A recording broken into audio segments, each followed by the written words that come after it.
So the agenda is on Blackboard, a very detailed one. I listed everything we are going to talk about in the announcement. Although I also add a little bit to it. So we'll do our discussion based on that. Right. Yeah, so I will give you feedback on the second lesson plan. For some of you, only very few of you, maybe the first, well, yeah, very few of you, actually only one. The feedback on your lesson plans. And for this second lesson plan, I'll give feedback to you within a day or two. For the third one, let me check with the due date. The third one is due next Tuesday. Do you still? I'm not sure. If you submit it then and I still give you feedback, actually there's almost no time for you to revise it. Do you think with the feedback to 2 lesson plan drafts, you would have a better idea about the third one? Okay, all right. Well, unless it's really still not good at all, I will encourage you to revise it, and you will have just 1 day or two to, actually a few days, yeah, till that weekend, I guess, yeah, to revise it. All right. Okay. All right. So let me share screen with everyone.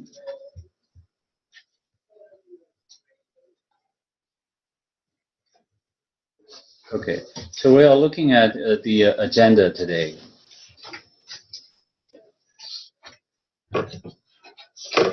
So chapter 1 talks about playing with toys, and chapter 12, imitating and pretending, still involving toys oftentimes.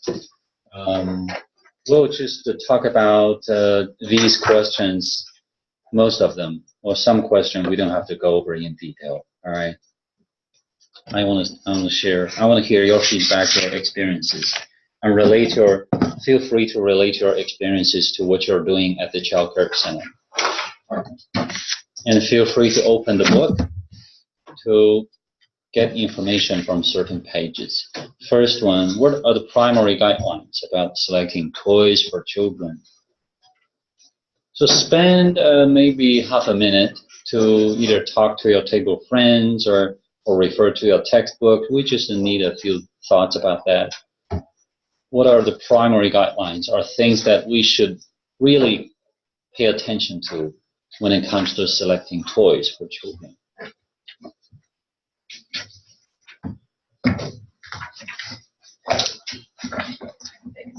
Yeah, I heard of safety. Oh, you're discussing. Nope, yeah, that's the biggest thing though. Yeah, that's the first thing.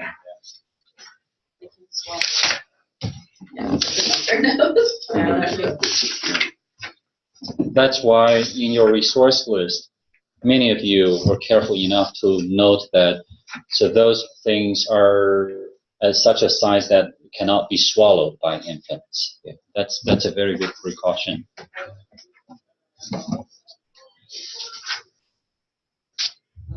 So in addition to safety, what other principles or guidelines should we bear in mind?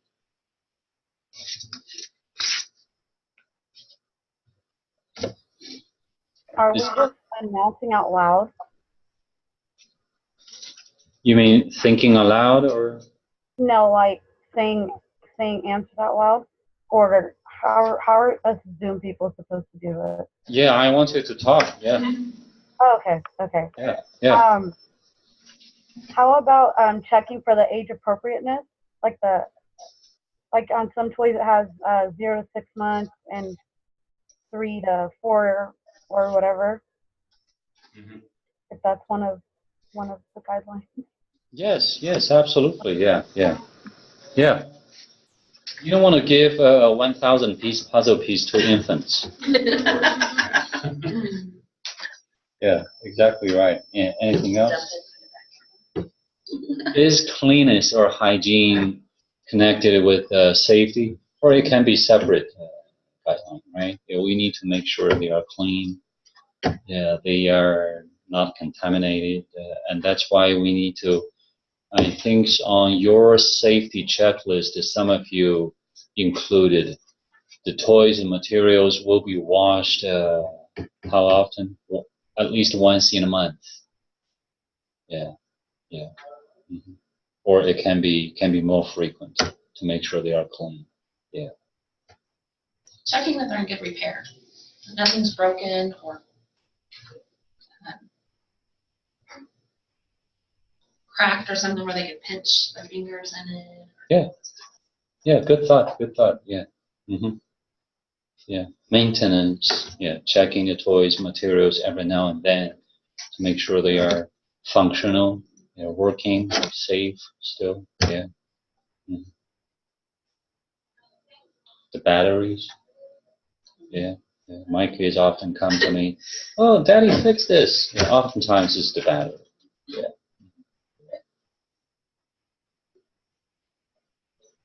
Okay. All right. Yeah. Let's move on. Those are very important or essential guidelines, and which may cover many concerns about selecting toys. So, question 2, Kira actually just now mentioned that the toys need to be age appropriate. Yeah. So how do we know they are age appropriate? Actually, I believe most of us have the knowledge and experience to tell how age appropriate they are, or if they are age appropriate to our kids. But how could you know if we have a new grad who will start working in or starting working in childcare settings? How would they know? And they haven't got their own children yet. How would they know? How would you advise them? Think about that. They could look up online, I guess. That might give them some ideas, like we had to. Yeah. Yeah. Looking up things online. Or like she said, that a lot of nowadays, I mean, at the store, a lot of toys will have a certain age on them, or an age range. The red tag in circular shape, 3, 4 plus. Yeah, absolutely. Yeah, that's a good point. Yes. Yeah. Anything else?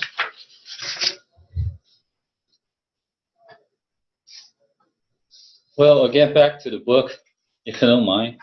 We have quite a few pages dedicated to this, right? From page 260, selecting materials for different ages, starting with the young infants, like mobiles, mirrors, cuddly toys, grasping and mouthing toys, then to mobile infants, toddlers, and tools on page 263, right? Very specific examples or categories listed there. Yeah.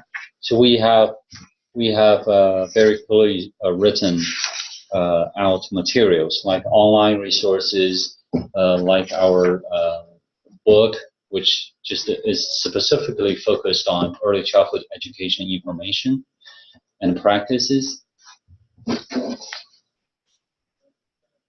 Yeah, it's called the Creative Curriculum for Infants, Toddlers, and Tools. So it covers many things that can be under the umbrella curriculum.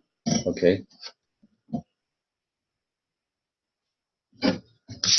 All right. So let's brainstorm for a minute about the source of toys in addition to purchasing them. Practically, as an early childhood educator, where do you get the toys? In addition to just, if you have the fund, you can buy them, of course. That might be the primary source. Oftentimes, or sometimes may not be. So where do you get your toys and materials? I write grants on donorschoose.org. I've gotten about $4,000 worth of stuff, and I haven't paid for any of it, and it's very simple. You just answer the questions to fill out the grant, and there's times where people will come through and just fund everything that's out there. Our school's probably gotten over $100,000 worth of stuff since I showed all the teachers how to do it. They write them weekly. And as long as you're a classroom teacher, you have to be in a public school, though. And if you're a classroom teacher. Would you say that again? Donorschoose.org. Choose as one word. Mm-hmm. Donors in plural. Donorschoose.org. Do you all know that? Are you all aware of this source? used that before too for my classroom, and most of the time, the things I've requested have been funded. I mean, a lot of times you might get people like Bill Gates or big Microsoft companies that might want to donate towards things. I mean, sometimes it's individual people, but a lot of times organizations will want to go on there and also contribute. But yes, I've used it and it's wonderful. Oh, good, good, good. Sonic funded one of mine, and my whole family got to go to a Wingnets game, and I went out down on the concourse and got a big check for the amount of my grant. So it's fun. Wow. Okay, yeah. A local donor who's very generous to education. The Coke. It's not the Coke though. They have a foundation, I think, for grants. Yeah, this gentleman, maybe I remember him wrong, but I think he often support or fund education. He started very poor. He's well, now probably he lives in DC, but he was born and raised in Kansas. So he started from scratch, and then he made it himself. He realized his American dream. He's a very successful businessman. He's still very successful of educational. Education teachers in Kansas. Yeah, he didn't forget us. Yeah. There's a lot of times too that I'll put in my newsletter what we're looking for, because a lot of times parents, if they're cleaning out their kid's toy chest or something and they just want to donate the stuff, grandparents have given me money to buy things that I've needed. If I just put in my newsletter kind of what we need, so yeah, you can always ask. Bring stuff. Mm-hmm. Absolutely, yeah. Yeah, good information, and then also sometimes retired teacher, they sell stuff or they just donate stuff. Yeah, shops. Yeah, and I believe many teachers shop around garage sales. Yeah. I went to one today and got stuff for my regulation station. So. Oh, there you go. There you go. Yeah, yeah. I mean, I like it. Yeah, there are sometimes it's just wonderful stuff. It's not really. I mean, it's precious. It's what you need. Yeah, if you find what you need, and that's very good stuff there. Yeah, so. Yeah. Okay. Yeah, I think that's what I'm seeing as my challenge right now, though, is like I know that I need stuff. I'm going to talk to you guys, but I don't know exactly what I need. So, like even shopping and looking for things, it's like, okay, I don't want to. I'm not at a point to go just buy everything or garage sell everything. I want it to be the useful things, and I know that our school has a lot of resources too. But it's finding those basic, what's the most important things to start with? You know, what will I, on the first day, oh, I wish I had that. And what's the thing that's like in week 2, I'm like, yeah, I probably need to get that. Now I know I need it. Those kinds of things that aren't, I'm just not sure. Like the starting out, I guess. Yeah, before anyone else jumps in and to answer Crystal's question, that's a good question. Experience helps, of course. Yeah, for the next year, well, probably you have most of the things ready. Right. You would know, okay, to start with this semester, or the month, what do I need? And maybe those are, consumable supplies. And so, yeah, when they are used, they're gone, and this time I need to make sure I have those. There's enough diapers or wipes and cleanings, things like that. Yeah. So is there any other way? We were doing the resource list. Would that be a good help, a good reminder? I think though sometimes you have to think about name tags and things like that, more consumables than the toy part and that kind of thing. I think I was looking in other classrooms too. You'll walk around and look and be like, oh, I need that. So sometimes that helps too. And that's kind of every time I've been up to the school, I've kind of poked in everybody's rooms. Just like, okay, what are they using here? Yeah. And that's a very smart thing to do. We even had a teacher that had taught for 20 plus years, and she forgot to get the little name tags for the first day of school. We call them street signs. She took the big name plates that you put on the tables and desks, and that's all she had, so she pinned those to the kids as they were walking around. Street signs for their names for the first day, but she had forgotten, and I mean, that was, 20 years experience, so it happens, yeah. But that was funny. I'll never forget that. Yeah. These little kindergartners. It's funny in a way, but the kids may love it. Yeah. Yeah. Everybody could read their name. That's the important part. So they don't get lost. Yeah. You belong in this Parker's class. Yeah. Another thing is bringing stuff from home, just because, my daughter's 16 now, but she'll still go in my classroom and say, oh, that was mine, and that was mine, and that was mine. So when your kids grow out of it, bring it to school. Especially for treasure box prizes. Mm-hmm. But I have, the Fisher Price farm that she had, and one of the things that kids really like is her pet shop toys. Yeah. And I took that to school, so... I'm like, I try to save some of her stuff, but I'm like, I can't save all of this. Mm-hmm. So, yeah, he goes to school.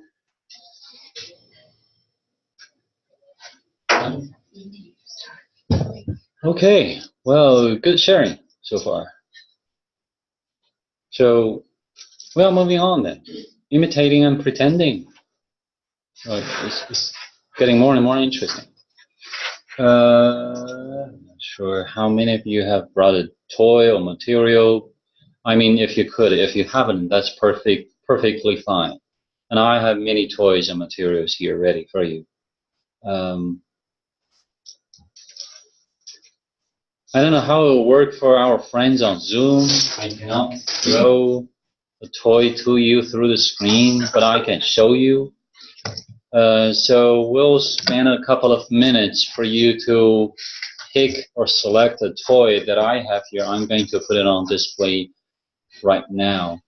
And so you will pick one or two or a few and then play with it, experiment with them, and then just to tell us why is age appropriate for certain children and how it benefit them meaningfully and educationally. All right. Well, simply speaking, how would you use it in your child care setting? Yeah. Okay.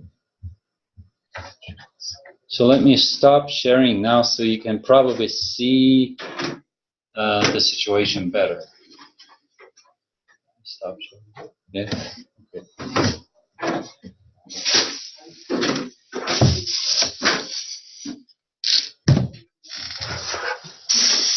This box is in my house. It has almost everything in it. My wife marked it as figures. Obviously, this is a hen or rooster. Really fun stuff here. Yeah, feel free to stand up and come here and select your toys.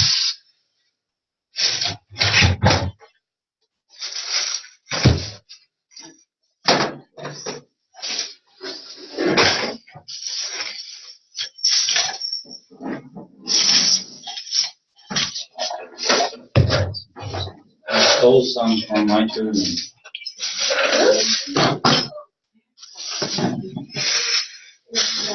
Yeah, well, stand up and move around a bit. I have some. Yeah. Oh, well, Kelly brought some. I did. It's not as much for pretending or dramatic play, but it was something I had taken home for one of my lessons this last week. So, All right. Yeah. Can we talk about it, or you just want to look? Well, do you want to pick anything? Have some fun.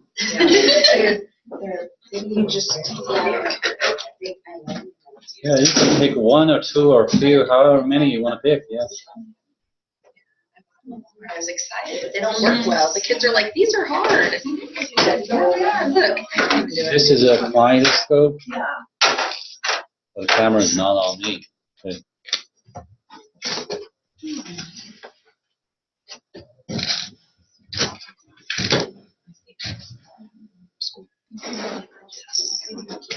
Yes.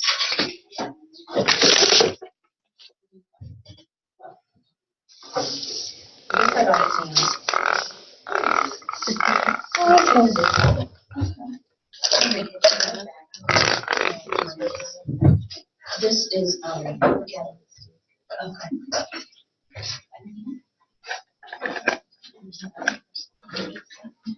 Oh, yeah.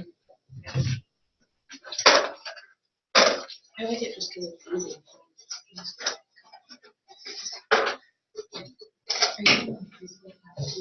Are you this one? Yes. Do that one.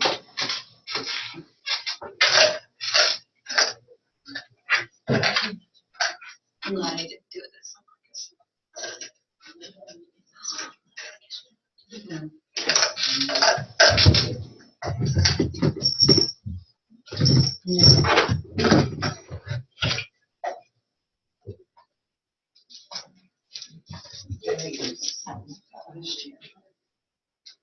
Put stuff out and said what sound it started with. I didn't try to avoid getting it turned like that last year. I spy something that starts with. I spy jar. Yes. Everyone like that was driving. And we have a little green basket. So we pick two things, or they pick two things and then they have to say. My friends on Zoom on a screen, if you care to find a toy at your house, feel free to do that. If not, you can relax and watch, and you can also comment. So what do you call this? Any idea? I think some of you included in your resource list, haven't you? Oh, nobody? What do you call this? Rubber ball. I don't know. Rubber ball, yeah. That'll work. How about this? It's kind of prickly on the outside. Porcupine ball. Spiky ball. Spiky ball. Okay. All right. Oh, it's Texture ball. Yeah. What? The texture ball. The texture ball. Yeah, that's more general, but it's about the nature of it, right? Yeah, feel the textures. Yeah, it stimulates your sense, the sensory touch. Yeah. I mean, I would say it's still safe. Mm-hmm. It's rubber. The spikes are soft. Yeah, it bends easily. Sensory. It's a little bit. It's fine. Yeah. Okay. So we can let young children play with these stuff. Yeah. Looks like you're ready. You can't wait to talk and share. Let's give it a rule then. Well, these two balls actually, if you knock it, they flashes. Yeah. Like that. Did you see? Yeah, they flashes, and they flashes just for very briefly. So talk until it goes off. How about that? Is that too hard? Well, as you can tell, it's pretty short. Yeah. If you're not done yet, you just hit it again. Let it go on. Now our friends on Zoom feel very happy. We are not on the spot. We don't have a toy in hand. Who wants to start? I will. Which one are you going to pick? Okay, toss one. Okay. Oh, oops. Okay, you can start it again when I'm done. Okay. I just brought bears. I have little colored bears. They are kind of small, but I do use them with my 4- and 5-year-olds in my classroom. And I used them with my littles the other day when I did my lesson with my 2- and 3-year-olds. I just made sure I was right there watching them so they didn't put them in their mouths. But you can do sorting. I have sorting cups. The little one, he wasn't sorting, but he just like dropping them in to hear the sound. Or he would just do this and drop them on the floor. And then to make it a little harder for the older kids, because in the daycare I was in, I had bigger kids too. And these little tongs, they're actually harder than they look because they're really soft on the end. And I was excited when I bought them, but I didn't try them out first. And then they're telling me how hard they were. to use. So The fingers are very soft. they bend. Oh, okay. So you just have to make sure they're holding it. But it took them a while, so it extended the activity. And the 11-year-olds, they took all the bears. I have more than that. They took them and they were doing bear bowling. So they were sliding the bears into them. So lots of variations. So I'm done. So probably you knocked the ball twice or 3 times. I talk a lot. Sorry. I'm Oh, making up for no. them. Yeah, that's great. That's great. Yeah. Yeah, as I said, the flashing is very brief. It's almost too brief. Yeah. You want to go? Sure. I just brought some different animals. The classroom that I'm in right now, the kids really like animals. So, and she has a block set that's kind of zoo themed. So, but they like playing with the animals, and there's also, she has farm animals in her classroom, which I do too with my kids. But I like the alligator. You don't see alligators very much. Yeah. And I like that they're not, I mean, because I have some smaller ones and then I have really big ones. So these are kind of in between. Yeah. I'm sorry, I was a bit lost. So, what children at what age do? Well, these ones, that the classroom that I'm in right now with the toddlers, she has animals that are like this, and they love them. Mm-hmm. So Of course. Toddlers, yeah. They already have good concepts about animals, and they have their likes and less favorites. Yeah. and you can do like animal sound with them. Yeah. Mm-hmm. Maybe using your iPad, but just in your hands, not in their hands. Mm-hmm. Yeah. My 2 daughters have different likes about animals, very distinct, very different. Yeah. And my younger one, since she was very young, just like a toddler, she likes spiders and Oh, yeah. tarantula. She picked up that word very early. She likes those big rubber spider. Yeah. I'm sorry? Yeah, she's more brave than I am. Yeah, I know, yeah, she was, yeah. Yeah, much, obviously, I'm not surprised to hear that. Yeah. More bold than her mom. Yeah. Mm-hmm. Yeah. Yeah, spiders and what else? Yeah, dinosaurs of any kind, dinosaurs. Probably kind of influenced by Peppa Pig. You know, George, of course, George adores the dinosaur. Dinosaur. Yeah, I love them too. Yeah, very lifelike. Yeah, thank you. Do you want to use that ball, or you can also use this one when it's your turn, or you can pass it around to other people. Yeah, yeah. Fun to play with. Yeah, anyone.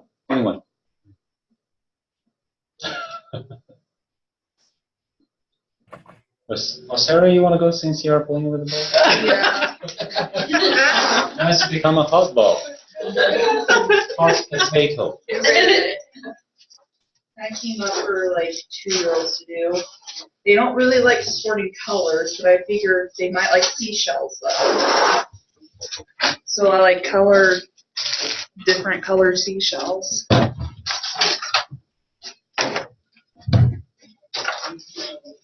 Mm-hmm. 2 years old? Yeah, I would definitely watch them. I'd definitely go with older, maybe 2 if you watch them. There definitely have to be an adult at the table. Painted? No, like color with washable to keep it safe. Oh.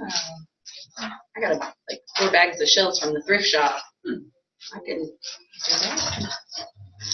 You ever see shell? Yeah, we do. We do coral reef now for some. Yes, we do. Yeah. So what do you do with the children when you give them the shells? I mean, what do you want them to learn? To try to recognize different colors. Yes. And then some of them may not be ready for that early too, so they can just feel the texture.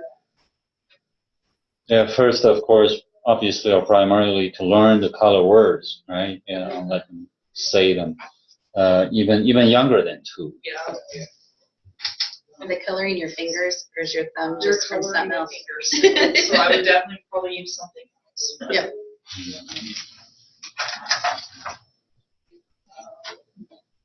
Okay. Yeah. Well, thank you for bringing those. Yeah. Yeah. Cute. Yeah. Thank you.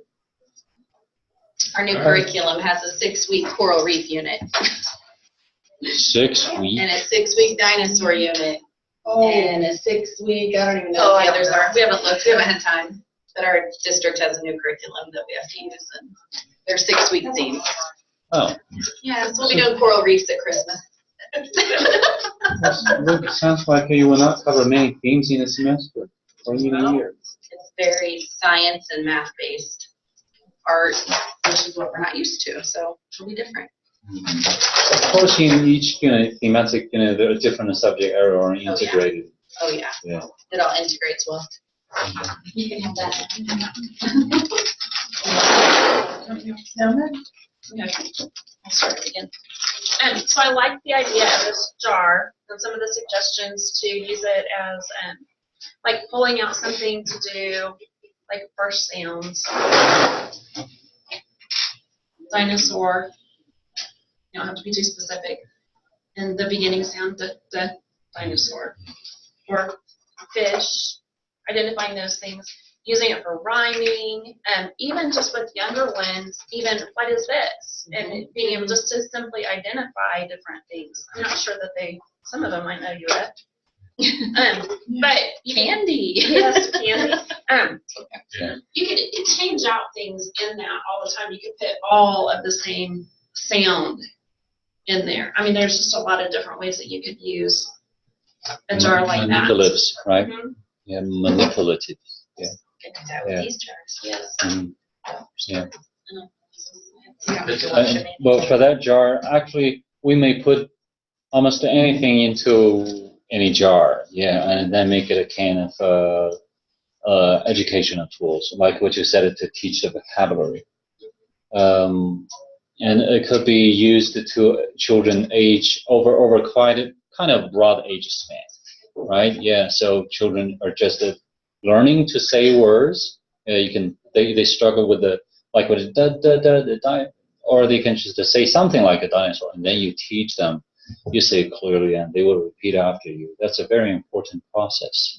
I mean, language acquisition, language development is almost the first development ahead of any other things, right? Although we believe that human beings are born to be able to acquire or pick up language naturally, but what is very important is that there has to be input or exposure, right? We early childhood educator plays such an important role, almost, if not as important to some families, at least a secondary only to their parents in giving them good, authentic, correct linguistic input or exposure, right? If we combine it with the manipulatives like that, or interesting activities, and we say in a child-friendly tone, well, it's even more beneficial and positive for their development. Yeah. One thing Go ahead. One thing that the teacher that I've been with this summer did, and I thought it was a good idea, is that she has a bag. It's kind of like a lunch bag, but she has manipulatives for different songs and finger plays. So the kids, she brings the bag around, and the kids get to pick one out. So like she has a spider for the Itsy Bitsy Spider. So the kids get to pick what song or what rhyme they're doing, and the young kids love that. Like the spider, which she's very good, but the spider she'll hide in her hair. So they do the Itsy Bitsy Spider, and then she goes, where is it? So there's just one. They don't all get one. No, the teacher. And they just they pick it, and then they give it to her, and then they do the song. Like she has a little lamb. For Mary had a little lamb, and So that's involving children into doing whichever piece of music or rhyme they are going to do, and children feel that they have certain control or say in the process. And it helps her with the routine of keeping them on the carpet, because if they're not sitting on the carpet, then she doesn't let them pick, so they know that they have to be sitting. So it's good for. There you go. Yeah. Many things are being trained. Yeah. Mm-hmm. Our speech therapists would take like the story that they were reading for the week. They would have like just a tub like that and have all of the components of the story. So if it was about like a dad and his son and a friend or something, she would have little figurines that represent a man and a boy and a girl, along with all the different things that happened in the story. So the pig fell in the mud. She had a little stuffed pig and a little brown mud puddle. So everything that told about the story was in that container.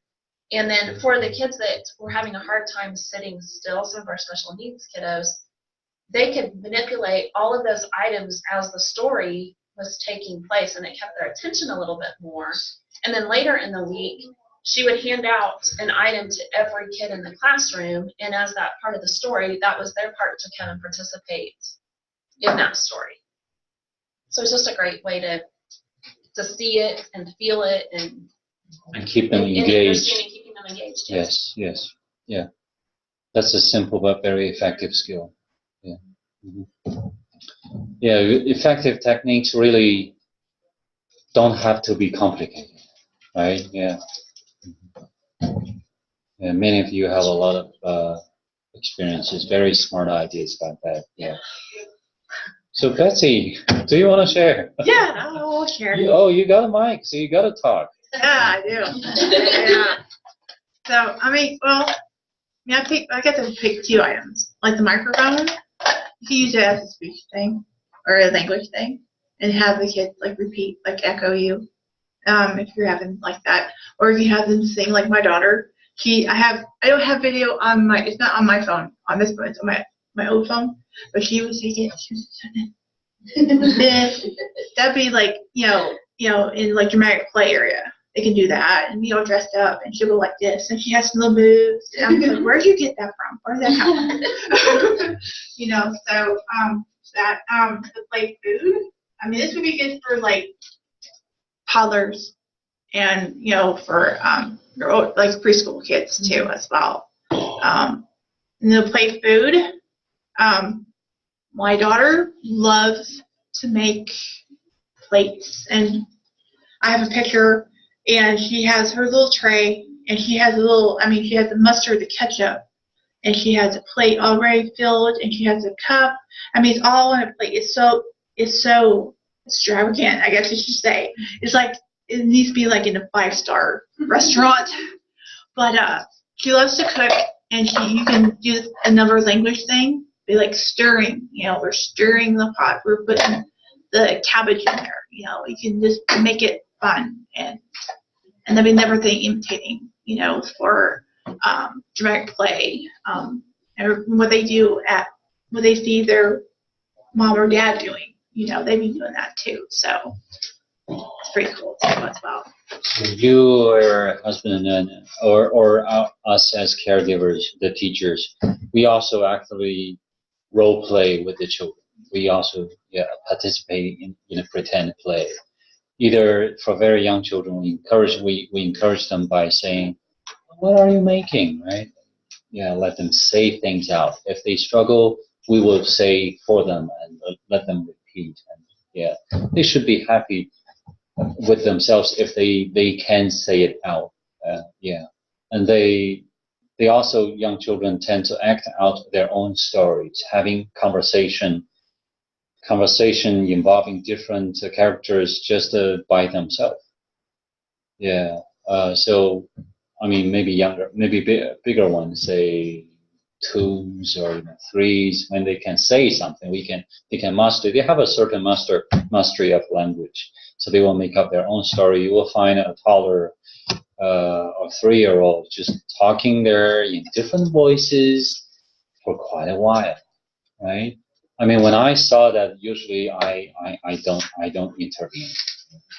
And when my girls do pretend play, they play different roles. They like to say, when they hear me walking close to them, and they would feel a little bit shy, say, "Daddy, don't look." Yeah, I got that. Yeah, feel free. Go ahead.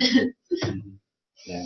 I always change my dramatic play in my classroom. I don't always leave it at kitchen. I've made it McDonald's, where I cut up sponges to be French fries, and I go to McDonald's and ask for the Happy Meal boxes and the cups, the French fry boxes, and then I do a flower shop with pretend flowers, and I do a pet store with animals and cages, and I have price sheets and a pretend computer, and they love it when it changes over. So. Oh, very nice, very rich. Yeah. Mm-hmm. Yeah.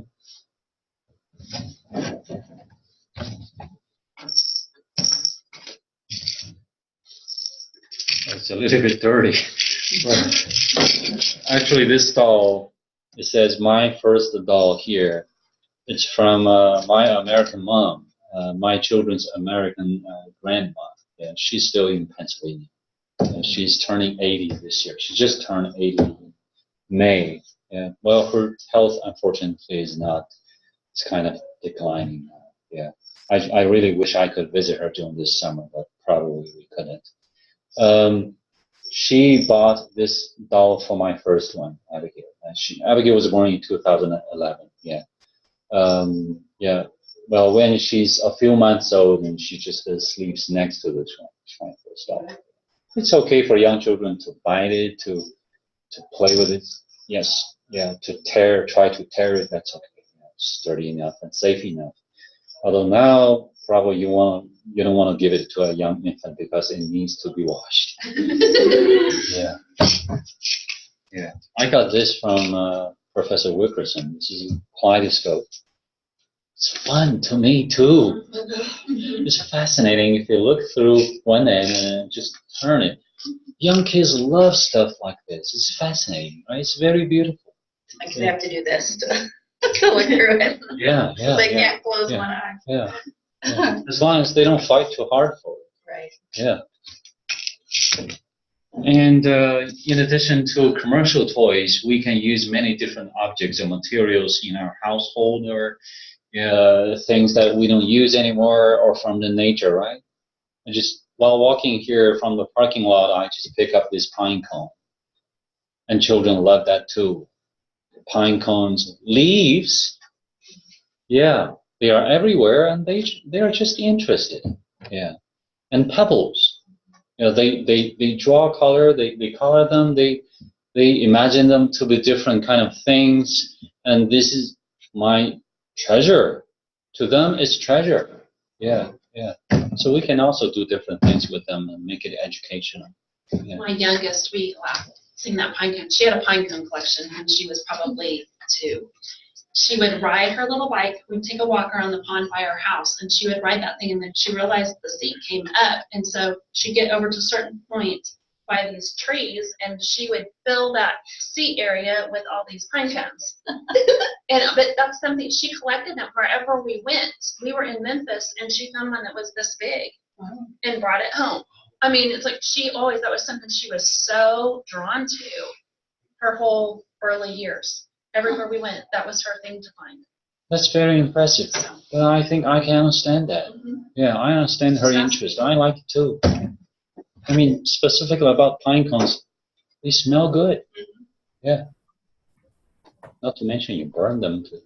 They burn very well. You roll peanut butter and bird seed on them and make bird feeders. Mm-hmm. Oh yes, there you go. Mm-hmm. Yeah. Well, I'm sorry, we're just anything you want to share, our friends, on the screen. Oh, you're good. I was gonna say my kids have always loved rocks. Everywhere we go, they pick up rocks. And last weekend we went camping in the Flint Hills, and they found a bunch of rocks that had fossils in them. Oh, really? And so they were super excited because they've never found fossils before. So they brought home an entire bag of rocks with fossils in them. Well, I know this is probably too deep. Well, so what could you tell what fossils, what were fossilized in the rocks? Leaves or bones or? A lot of it was plants, like the stems from plants, and shells, but other than that, we couldn't tell. Cool, very cool. Well, I'm so ignorant that I'm a little bit surprised that you did camping in Flint Hills. I just drove past by it, and then I stopped at the observation place. I'm sorry, yeah, on both sides of the road, and we just look at the prairie. The tall grass prairie is beautiful. It's close to sunset. You look at the cattle, and we even envy so much the life for those cattle. You just eat and and roam and sleep and then get up and eat grass again. Yeah, you don't have to work. You don't have to follow certain schedules. Well, it's said that they could travel as far as from Mexico for those grass. Yeah, yeah. And of course, the Flint Hills is named because there's flint under the tall grass deep in the floor. Yeah. So you could do camping in Flint Hills. All right, I'll find that out, which is not far away from us. Yeah, not even 1 hour. Okay. Yeah, thank you for sharing. All right.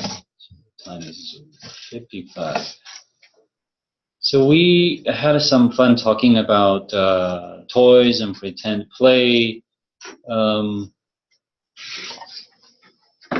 How about we watch a short video, then we take a break? Okay, let me share screen with you now. This one is not long. So I found this one, responsive interactions for pretend play. And let's just focus on, well, I want to see everything, especially how the teacher interacts with the children about pretend play.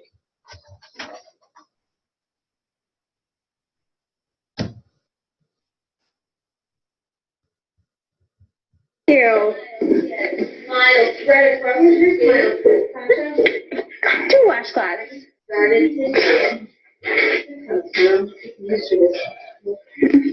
Scrub, scrub, scrub, scrub. Scrub, scrub, scrub, scrub. Wash his back.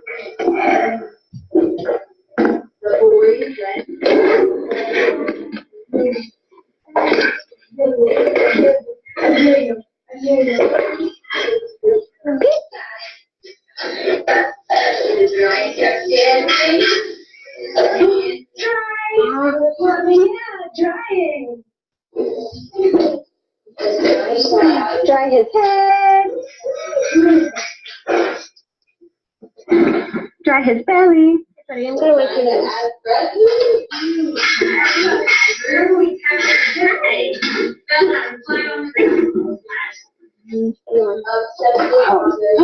Dry his back.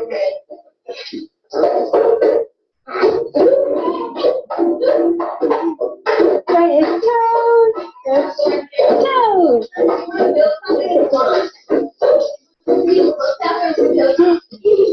Dry his legs.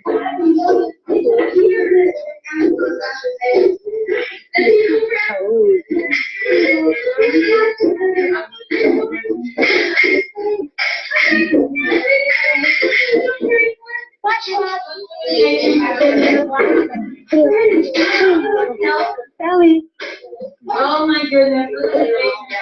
Oh, big hug. Big hug.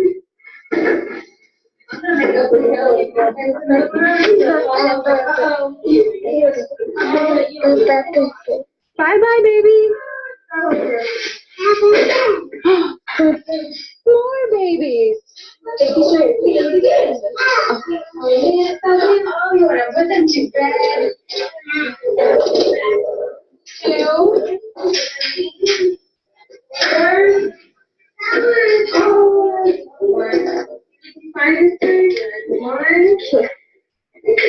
Big hug. Big hug. Three. Go to sleep.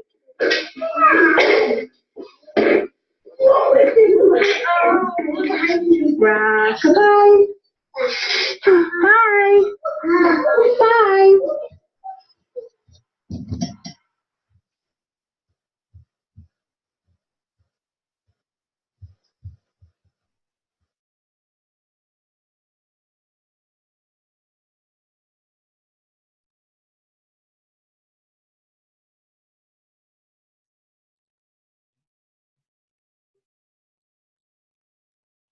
Stop sharing. All right. Okay, so here's my prompt for your sharing. there are only two characters in a video most of the time, the child and the teacher. Well, is it obvious that the child might has a Down syndrome? Yeah. But anyhow, so from the interaction between the child and teacher, what did you observe? What was the teacher doing that may be helpful to the child's development? One thing that I noticed is that the teacher would. Okay, go ahead. Yeah. Oh, I don't know. I was supposed to go. Yeah, go ahead. I just noticed that a lot of times that the teacher would repeat a lot of the items that, like, he was holding the blankie several times, and then he would just make a motion on the blanket, like hold it up just a tiny bit, and then just the teacher would say the names of the stuff he was holding several times. And I think that's good. Name repetition is good, so that kids can identify what those things are and hopefully be able to repeat them back. Yeah.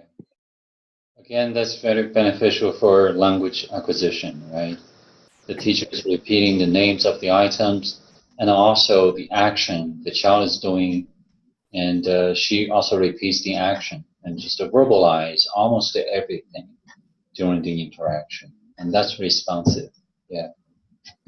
Yeah. Anything else you observed from this video? Of course, say, I bet many of you observed the same thing like what George said, right? And that's very positive.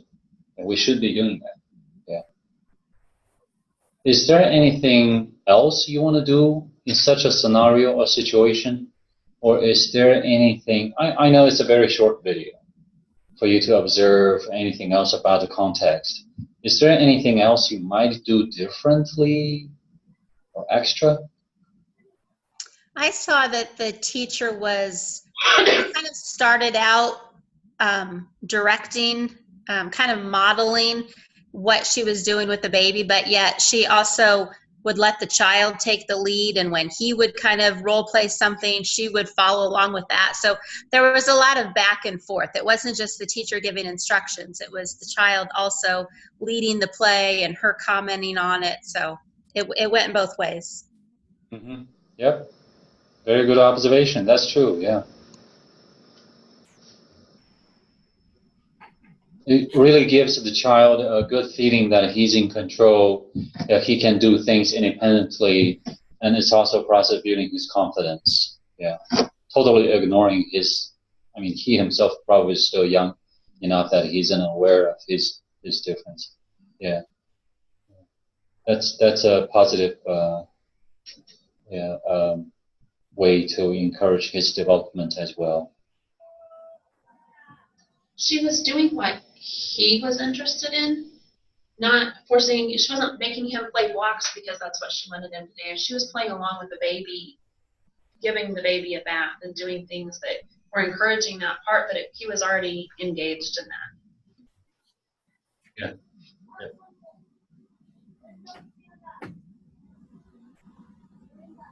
What term to give to that?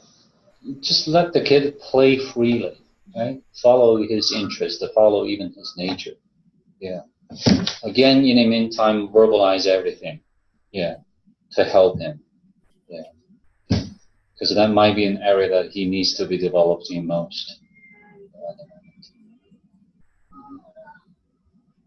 All right, yeah, I think that's a good video, and we got a good takeaways from that. And I deeply believe all of you would do the same thing if you were in that situation. Actually, many of you have already been in such a scenario. It's a simple situation that may happen in many child care settings, right? Yeah, or in elementary classroom, we have almost the most of the time we have children with special needs. Yeah. It's just very odd that it was just the teacher and the student, because anytime I sit down to do anything, there's 3 or 4 kids that they like come over to where you are. You can't hardly ever do anything one-on-one because they see you playing and then they all want to come play. That's true. Yeah, that's often what happens. So in this setting, probably many other children, I don't know about other children because we didn't see them, I don't know whether they are just typically developing or atypically developing, but we are hearing the pounding or hammering sound. So looking at the table behind them, it's also like a wood stove. Of course, it's fake. So it might be just a workshop setting where children are all engaged in hands-on tasks. Yeah, so here, this child is playing with babysitting, putting her into a crib or things and cuddling her. And maybe other kids are doing building, constructing things. So maybe that's why they are all busy. And there might be multiple adults in the room so that they can just come here and compete for the attention of toys. Yeah. I thought it was interesting. There was a different adult that came over to wipe his nose. Yeah, not the one sitting with him. Yeah. Because it's being filmed? I know.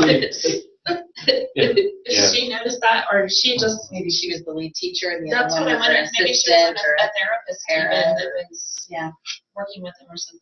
Yes. Yeah, kind of funny. Yeah. Practically the same person would just clean his nose. Yeah, that's a very detailed observation too. Good catch. All right, good discussion. Let's take a short break of 5 to 6 minutes and we'll come back.